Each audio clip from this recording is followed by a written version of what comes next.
जय मसीह की। आइए हम प्रार्थना के साथ आज के हमारे बाइबल अध्ययन में प्रवेश करें। प्रभु यीशु तेरे धन्यवाद देते हैं तेरे वचन और तेरे विधियों को सीखने के लिए तू हमें जो अवसर दे रहा है प्रभु, इसके तेरे धन्यवाद देते हैं प्रभु जी। तेरे विधियों ने तूने इसलिए हमको दिया है प्रभु जी। हम प्रभु दूसरा किसी का विधि या कानून नहीं माने, लेकिन तेरे ही विधि पर चले।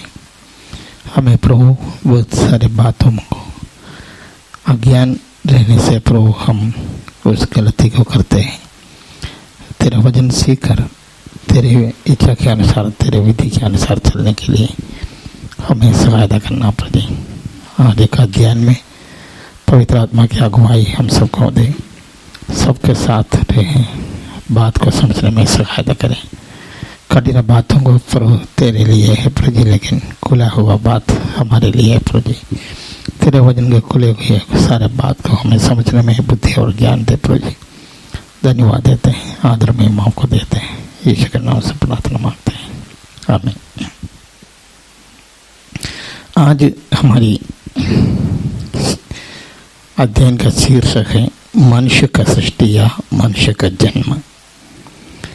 जब हम सृष्टि नाम के अध्ययन किया था तब मनुष्य का सृष्टि के बारे में चर्चा किया है। इस अध्ययन में हम मनुष्य के जीवन से संबंधित कुछ बातें सीखेंगे। इसमें जन्मदिन मनाना, छठियार मनाना, विवाह, तिलक, मृत्यु संस्कार, कजिया इत्यादि अनेक विषयों में मेरे पास कुछ कठिन समस्या आया है। इसका कारण भी है, चर्च का एक विश्वासी का बेटा हुआ है, जन्मदिन मनाने के रूप में छठियार मनाने के लिए तैयारी चल रहा था। मैंने सब बात वचन के अनुसार बताया है। तब उसकी पत्नी के घर से बताया गया है कि पास्टर साहब को डर है, इसलिए हम अपने पास्टर को और टीम को लेकर आएंगे, खूब प्रचार करेंगे। लेकिन विश्वासी का माता पिता अटल रहे थे कि प्रचार होगा तो हमारे पास्टर से होगा। पास्टर साहब बोला है खिचड़ी नहीं बनाना है, इसलिए सिर्फ छठियार ही मनाएगा। कलीसिया में एक शादी समारोह थी, इसके बारे में विवाह की अध्ययन में हम लोग सीखेंगे। एक कजिया भी था, मृत्यु संस्कार में हम यह भी सीखेंगे। हमको यह जानना है कि हमारे वेद शास्त्र में आचरण के लिए दो ही धर्म विधियां ही बताया है। एक बपतिस्मा है और दूसरा वो जो मन फिरा कर विश्वास करके एक बार लेने का है। दूसरा प्रभु है, वह एक बार नहीं बार बार कई बार लेने का प्रभु का वचन कहते हैं। बाकी कोई भी विधि हमको मानने के लिए नहीं कहा गया है। यदि करते हैं तो वह आप जिस विश्वास से आए हैं उसका परंपरा का नहीं होना चाहिए। परंपरा को मानकर हम परमेश्वर की आज्ञा को उल्लंघन नहीं कर सकता है। मरकुस 7वां अध्याय में यीशु मसीह इसके विरुद्ध में बातें कहे हैं। जब मरकुस 7 का 1 से लेकर 13 तक का वचन आप लोग पढ़ना है। मैं ये समय का अभाव से सारा नहीं पढ़ रहा हूँ, तो जरूरी बातों के लिए इसमें से कुछ पॉइंट मैं आपको बताना चाहूँगा। उधर इस अध्याय में 6 और 7 वचन में कहता है, वो यशायाह नबी का 19 अध्याय का 13 वचन है। कम से कम मूर्ति पूजा, कोई भी हमारा जो विधि हम लोग मानते हैं उसमें मूर्ति पूजा के सीधे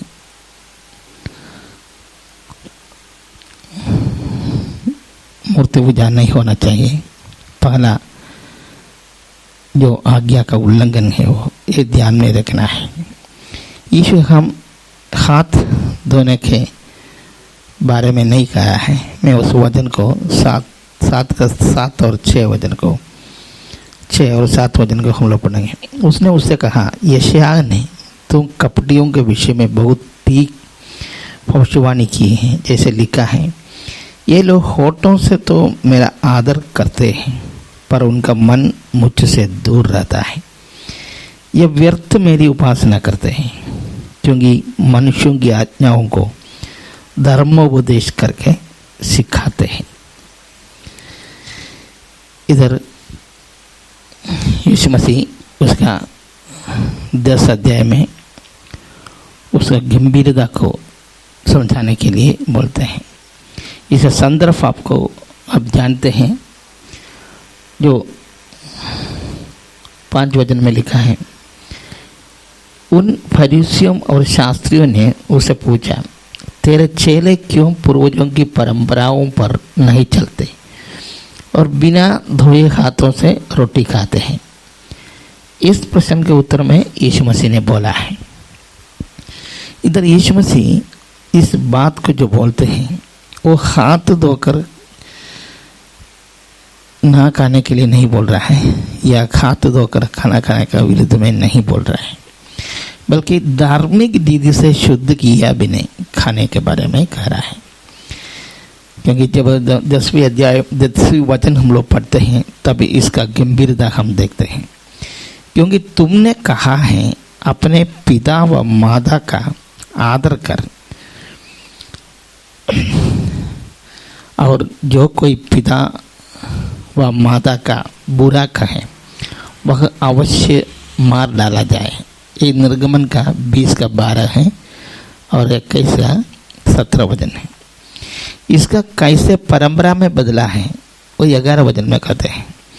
परंतु तुम कहते हो कि यदि कोई अपना पिता व माता को कहे, जो कुछ तुच्छ से लाभ पहुंच सकता था वह कुर्बान अर्थात संकल्प हो चुका है, अर्थात परमेश्वर के अर्पित चंदा डाला है या फेन चढ़ाया है। 12 वचन कहता है, तो तुम उसको पिता व उसकी माता की कुछ सेवा करना नहीं देते हैं। इस प्रकार तुम अपनी परंपराओं से, जिन्हें तुम टकराए हैं, परमेश्वर का वचन ठाल देता हो और ऐसे बहुत से काम करते हैं। तो हमको इसमें इस वचन में ध्यान देना है। कोई धर्म में कोई विधि या रीति रिवाज होता है तो उसको पीछे उस धर्म का विश्वास, उसका धर्मोपदेश के आधार पर होगा। मानते मनाते इसका पीछे का सिद्धांत लोगों को पता नहीं। चटियार के बारे में कई लोगों से पूछा है, लेकिन कोई साफ उत्तर नहीं मिला है। इस संदर्भ में आपको लेविया व्यवस्था 18 का 5 से लेकर 5 तक का 1 से लेकर 5 तक का वचन याद रखना है। वचन कहता है, फिर यहोवा ने मूसा से कहा, इस्राएलियों से कहा कि मैं तुम्हारा परमेश्वर यहोवा हूँ। तुम मिस्र देश के कामों के अनुसार जिसमें तुम रहते थे ना करना, और कनान देश के कामों के अनुसार भी जहाँ मैं तुम्हें ले चलता हूँ ना करना, और ना उन देशों की विधियों पर चलना, और मेरे ही नियमों को मानना और मेरे ही विधियों को मानते हुए उन पर चलना। मैं तुम्हारा परमेश्वर यहोवा हूँ। इसलिए तुम मेरे नियमों और मेरी विधियों को निरंतर मानना। जो मनुष्य माने वह उनके कारण जीवित रहेगा। मैं यहोवा हूँ। एक छोटा सा खंड में 3 बार मैं यहोवा हूँ कहा है। एक चेतावनी के रूप में है ये। 2 बार मेरी ही विधियों पर चलने के लिए कहा है। जिस देश में तुम रहते थे उसका नहीं, और जिस देश में तुझे ले जा रहा है उसको भी नहीं। आज के संदर्भ में जिस धर्म या संस्कृति से तुम आए हैं और जिस धर्म में क्रिश्चियन धर्म में तो आप आए हैं, जो चाहे आप हिंदू धर्म से, मुसलमान से, सिख से और बौद्ध से या पारसी से, नास्तिक धर्म से, कई धर्म से आप आया होगा। लेकिन क्या करना है, और मसीह धर्म में भी आप आएंगे, लेकिन ये देखते हैं वहाँ जो होता है वो सब इधर भी होता है, लेकिन उसको आपको नहीं मानना है। मानना किसको है? मेरी ही विधियों, परमेश्वर बोल रहा है, मेरी ही विधियों पर चलना है, मानना है। परमेश्वर के वचन में क्या लिखा है उसको हम पिछले क्लास में लिखा हुआ और सुना हुआ का अंदर आपको सामने दिए हैं। और आते हैं जन्मदिन मनाना वचनानुसार सही या गलत है, यह भी आजकल पूछा जाना चाहिए। बाइबल के अनुसार कहने के लिए सबूत नहीं है, जन्मदिन मनाने के लिए नहीं है, और जन्मदिन बनाना मना भी नहीं करता है। लेकिन बाइबल में 3 जन्मदिन मनाते हुए हम देखते हैं। इसमें 2 अन्य जातियों से मनाया हुआ है और एक आयुब के पुत्रों के द्वारा मनाया गया है। एक आयुब के पुत्रों का जन्मदिन नहीं कहा है, लेकिन हम लोग को उसी वजन जो पढ़ने से ऐसे मालूम हो जाता है, क्योंकि उसके 14 वजन में लिखे हैं, उसके बेटे बारी बारी से एक दूसरे से घर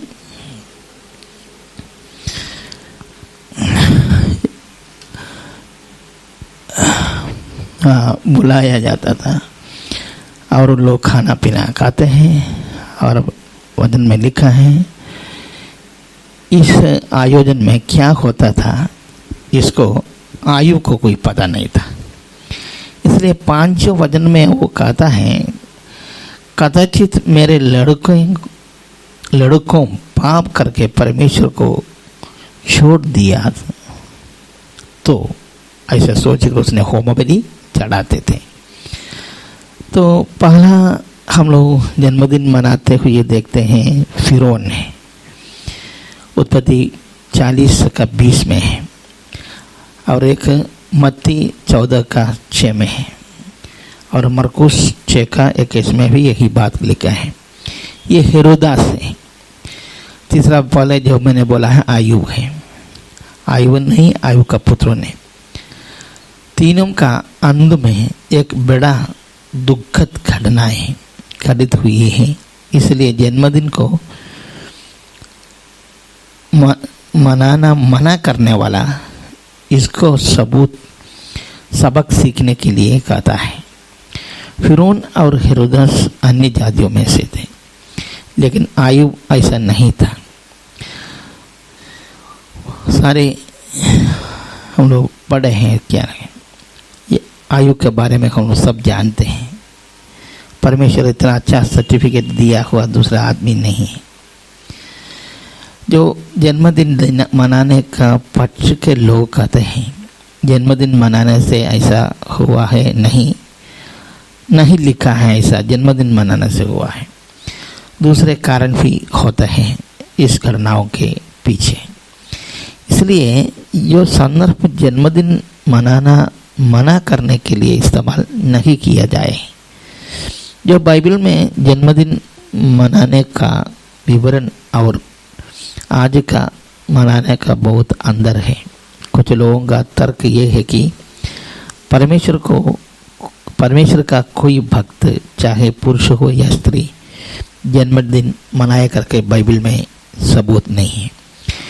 यीशु अपना जन्मदिन एक भी बार नहीं मनाया है। बाइबल यह प्रकट करता है जन्मदिन परमेश्वर के लिए कोई महत्वपूर्ण बात नहीं है। हम मनाए और न मनाए, परमेश्वर को इसको कोई देन नहीं है। परमेश्वर लेकिन इसमें ज़्यादा हमारे चरित्र निर्माण और हमारे दूसरा जन्मों के बारे चिंतित है कि हम स्वर्ग में प्रवेश पाए। कुछ वचन जैसे सपोपदेशक 7 का एक, प्रकाशित वाक्य 21 का 7, रोमियो 2 का 7 और यूहन्ना 12 का 14 और 25 यही हमसे बताते हैं। यह भी स्पष्ट है, परमेश्वर यह नहीं चाहते अपने संतान संसार का अनुकरण करें, जैसे आत्मसेवरार्थ और लालची दृष्टिकोण रखें, जैसे महंगा महंगा तोहफा, आत्म केंद्रित आत्म महिमा, घमंड जो पाने का तरीका, इसको नहीं बनना है। इस संदर्भ में हम 1 कुरिन्थी 10 का 31 वचन पढ़ते हैं। ये याद रखना है, कोई भी हम लोग मनाते हैं। इसलिए तुम चाहे खाओ, चाहे पियो, चाहे जो कुछ करो, सब कुछ परमेश्वर की महिमा के लिए करो। और कोई दिन मनाने या न मनाने के बारे पौलुस रोमियो के पत्र 14 अध्याय का 5-6 में कहते हैं। ये बात को भी हम ध्यान में रखना है, वो महत्वपूर्ण है। रोमियो 14 का 5 और 6, कोई तो एक दिन को दूसरे से बढ़कर मानते हैं और कोई सब दिन को एक समान मानते हैं। हर एक अपने ही मन में निश्चय कर ले, जो किसी दिन को मनाते हैं वो प्रभु के लिए मनाते हैं, जो खाते हैं वो प्रभु के लिए खाते हैं, क्योंकि वह परमेश्वर का धन्यवाद करता है। अपने ही मन में निश्चय करने के लिए बोला है। चुनाव आपका है, जन्मदिन मनाए या न मनाए, लेकिन यह पक्का करना है कि क्यों करता है, प्रभु की महिमा के लिए या अपना महिमा के लिए, अपना घमंड दिखाने के लिए, अपना पड़ोसी से 72 जन्मदिन मनाकर उनको लज्जित कराने के लिए। 1 कुरिन्थी 10 का 31 हम लोग पढ़े हैं के अनुसार, यदि एक विश्वासी या विश्वासिनी अपना जन्मदिन या पार्टी रखता है तो प्रभु की महिमा मिलना चाहिए। पापमय कोई प्रवृत्ति उसमें शामिल न करें। यदि जो कोई नहीं मानते हैं उस समय प्रभु का महिमा करें, ना कि जन्मदिन मनाने वालों को फला बुरा कहे या आलोचना करें या दोष लगाएं।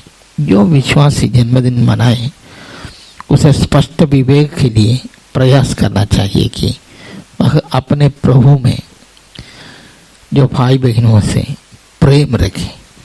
जन्मदिन मनाने वाला न मनाने वाला को नीचे न दिखे और न मनाने वाला मना करने वालों को भी नीचे न दिखाए। दोनों प्रभु की महिमा खोजे। बाइबल में खास उपदेश मानने के लिए या ना मानने के लिए नहीं दिया है, इसलिए इसको अपने निश्चय के अनुसार करने के लिए पौलुस बोलता है। समाप्त करते वक्त हम यहाँ तक पहुँचे हैं कि जन्मदिन मनाना एक पागन मतलब एक विजातीय जिसमें भूत परस्त संस्कृति है, लेकिन किसी का जन्मदिन विजातीय नहीं है, भूत परस्त नहीं है। कोई 1 साल अपना आयु में जोड़ा है, वह जातीय नहीं है। उसको अनुस्मरण करना और इस तोहफा के लिए प्रभु को धन्यवाद देना और इसको एक बड़ा त्योहार या समारोह के समान मनाना अलग है।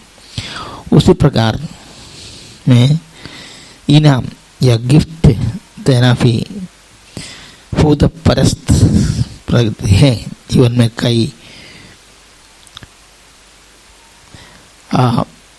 कई मील के पत्थर होते हैं जो सविशेष हैं, जैसे एक व्यक्ति अपना किशोर अवस्था में पहुंचना, एक ड्राइविंग लाइसेंस मिलने योग्य बनना, 60, 70 और 80 साल तक पहुंचना, यह सब लोगों का, उसका परिवार को और दोस्तों लोगों को स्मरणीय है। किसी उपलब्धि की सरल मान्यता कोई गलत बात नहीं है, लेकिन एक सामान्य साज सजा आमंत्रित अतिथि, सेलिब्रिटीज, विस्तृत उपहार देने, केक पकाना और सजाना, मोमबत्तियां जलाना, ऐसा जो करते हैं बिल्कुल अलग है। इस तरह के उत्सव में चापलूसी और घमंड जमा होता है। मुझे मेरा रवैया और जीवन में देने के वजह प्राप्त करने का विचार पैदा होता है, पर यह भी ध्यान रखना अपने बच्चों के बीच में प्रतिद्वंद्विता पैदा न करें। आजकल यह देखने को मिलता है, लड़कियों का जन्मदिन ऐसा उत्साह से नहीं मनाते हैं जैसे लड़कों का। अपने 2 लड़कियां के जन्मदिन बहुत सरल मनाते हैं आए हैं, और लड़का हुआ धूमधाम से हजारों का गिफ्ट देकर करता है। बच्चे के मन में यह लग सकता है, ये अपने पड़ोसी या दुश्मन बच्चों को मन में लगा सकता है। एक जुड़वा भाई बहन का जन्मदिन में हम लोग गए हैं। भाई सूट कोट पहनकर और बहन एक सादा कपड़ा पहनकर बाप को डांटकर कारण पूछा है, तब मालूम हुआ है बच्ची को लहंगा करके जो ड्रेस है बड़ी लड़कियों के लिए है, छोटे बच्चों को ऐसा नहीं बनाते हैं, उसको ही चाहिए। लाखों कोशिश करके जो नहीं मिला है, क्योंकि वह बड़े लड़कियों के ड्रेस हैं। मान ले यदि यह बाप असली में लड़का लड़की में फर्क करके ऐसा करता, बच्ची को तब मालूम नहीं हुआ, मालूम हुआ तो क्या होता है। हम नजदीक जानने वाला एक घटना है। एक घर में 4 लड़कियां थे, एक लड़का। फिर वर्षों बाद एक लड़का और हुआ है। 1-2 साल के बाद ये छोटा लड़का छत से गिरकर मर गया है। उस घर में मातम मच रहा है, लेकिन बड़ा लड़का को कोई दुख नहीं था।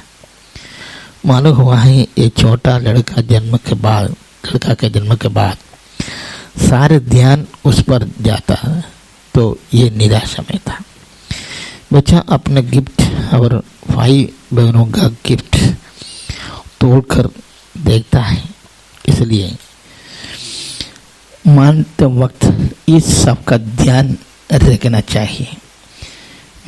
मुझे मेरे रवैया उत्पन्न ना करें, उसको बढ़ावा ना दें। आज मैं फेसबुक में एक बात पढ़े हैं। एक पास्टर अपने सारे एसोसिएट पास्टर और ब्रांच कलीसिया से लोगों को बुलाकर अपना जन्मदिन मनाया है। देश के जाने माने लोगों को भी बुलाया है। केक कटे तो जो स्टेज पर है उनको दिया है। कोई पास्टर या विश्वासी स्टेज पर नहीं थे, सब बुलाए हुए सेलिब्रिटीज थे। पास्टर गण और विश्वासी गण केक खाने के योग्य नहीं निकला। केक बहुत महंगा था। ऐसा भेदभाव का जन्मदिन न मनाना है। इसके विरुद्ध में परमेश्वर का वचन साफ साफ कहते हैं, तुम खाते पीते हो तो गरीबों को नीचे दिखाने के लिए करते हो करके कुरिन्थियों के पत्र में पौलुस डांटते हैं।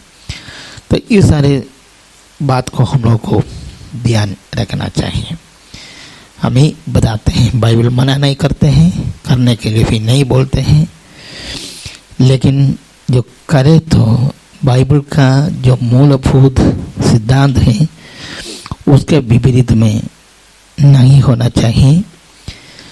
परमेश्वर की महिमा के लिए, जैसे हम लोग रोमियों के पढ़े हैं, जो कुछ हम लोग करें परमेश्वर को महिमा मिलना है। मनाने वाला भी परमेश्वर के लिए, ना मनाने वाला भी परमेश्वर के लिए करना है। प्रभु ये वचन से हमें बहुतायत से आशीष दे। आमीन।